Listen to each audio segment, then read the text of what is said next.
حضرت عائشہ صدیقہ رضی اللہ تعالی عنہا پوچھتی ہیں یا رسول اللہ صلی اللہ علیہ وسلم آسمان کے تاروں کے برابر بھی کسی کی نیکیاں ہیں؟ تو کریم بھی تو بڑا جانتے ہیں، حضور کو بھی پتہ ہے نا عائشہ کن کے بارے میں پوچھنا چاہتی ہیں۔ حضور نے مسکرا کے فرمایا ہے نا نیکیاں؟ تو حضرت عائشہ کہتی ہے میری طبیعت کھل گئی کہ ابھی ذکر ہوگا میرے والد کا اور بات بڑی دور جائے گی اور میں بڑی راضی ہوں گی۔ حضرت عائشہ صدیقہ رضی اللہ تعالی عنہا کہتی ہے میں کھل گئی، یا رسول اللہ واقعی کسی کی نیکیاں آسمان کے ستاروں کس کی؟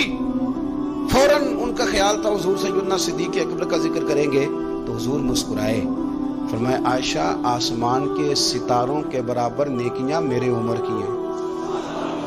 عمر فاروق کی نیکیاں ہیں آسمان کے ستاروں کے برابر۔ اب وہ جو ذہن میں سوال چھپا ہوا تھا وہ زبان پہ آ گیا، جو پس منظر میں تھا وہ زبان فوراً بولی کہ یا رسول اللہ صلی اللہ علیہ وسلم اگر آسمان کے ستاروں کے برابر عمر کی نیکیاں تو ابوبکر صدیق کا کیا حال ہے؟ میرے والد کی بھی تو بات کرے نا۔ اب حضور مسکرائے، یعنی اس بات کو سمجھ گئے کہ عائشہ کہاں لانا چاہتی تھی، پتہ تو پہلے تھا۔